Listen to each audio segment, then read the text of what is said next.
என் பிரியமான பிள்ளையே, ஸ்தோத்திரம்.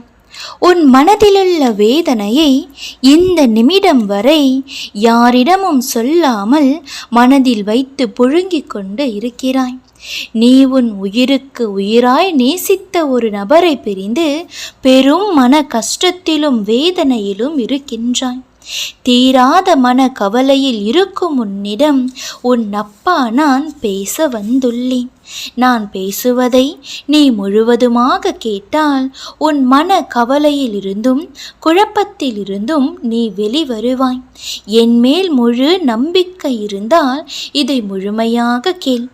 என்னிடம் நீ எதிர்பார்த்த ஆறுதலையும் விடுதலையையும் நிச்சயம் உனக்காக நான் தருவேன்.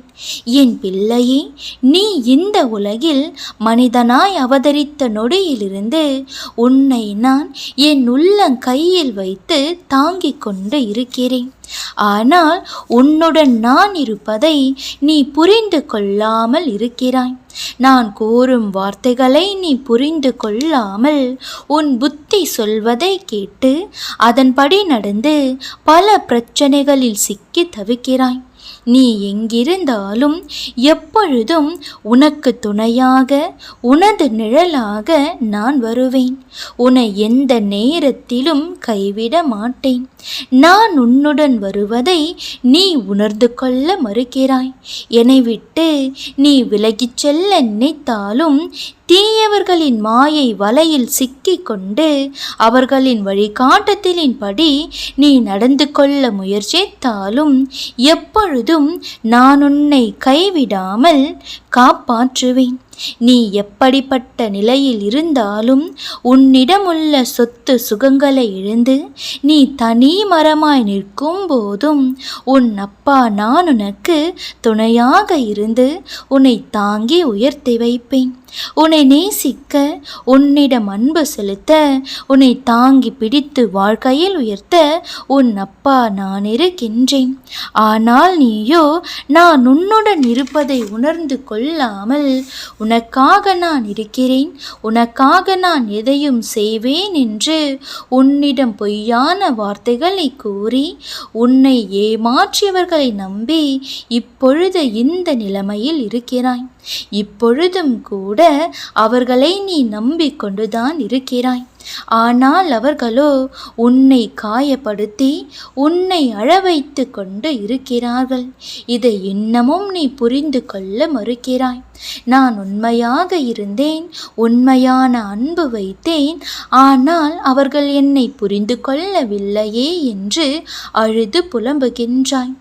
என் தங்கமே, ஒரு உண்மையை மட்டும் புரிந்து கொள். உனக்காக படைக்கப்பட்ட யாரும் உன்னை விட்டு பிரிய மாட்டார்கள். நிச்சயம் உன்னை தேடி வருவார்கள். நான் அடிக்கடி சொல்கிறேன், நீ காது கொடுத்து கேட்பதில்லை. இன்றாவது நான் சொல்வதை பொறுமையாக கேள். நீ அவசரப்படுகிறாய். உன் எதிர்காலத்தின் மீது முதலில் நீ நம்பிக்கை வைக்க வேண்டும். அதாவது உன் அப்பா நான் உன் எதிர்காலத்தை அழகாக வடிவமைப்பேன் என்று என் மீது நம்பிக்கை வை. உனக்கே உன் வாழ்வின் மீது பிடிப்பில்லாமல் போனால் பிறகு வெற்றி காண்பது கடினம். நல்லவர்கள் என்றும் தோற்பதில்லை. நீ என் பிள்ளை. என்னை நம்பியவர்களை என்றும் நான் கைவிடுவதில்லை. கஷ்டத்தை சகிக்க பழக வேண்டும். அதை பார்த்து பொறுமை இழந்து சோர்வடைய கூடாது. எதையும் எதிர்த்து நின்றால்தான் துணிவோடு கடந்து வர முடியும். கர்ம வினைகளின்படி விதியை சதி செய்தாலும் உலகமே உன்னை எதிர்த்தாலும் அமைதியாக இரு, நம்பிக்கையோடு இரு. எல்லாம் கூடிய விரைவில் முடிவரும். அதுவரை என்மேல் நம்பிக்கை வைத்து சற்று பொறுமையாக இரு.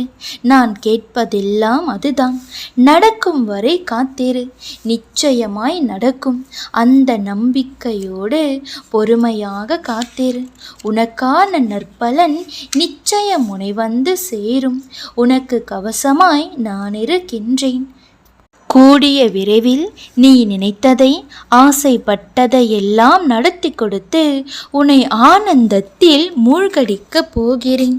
இதோ உனக்கான இன்றைய என் வாக்கு தத்தம். நீ பயப்படாதே, நான் உன்னுடனே இருக்கிறேன். திகையாதே, நான் உன் தேவன். நான் உன்னை பலப்படுத்தி உனக்கு சகாயம் பண்ணுவேன். என் நீதியின் வலது கரத்தினால் உன்னை தாங்குவேன். ஏசாயா 41 அதிகாரம் 10 வசனம். ஆமேன்.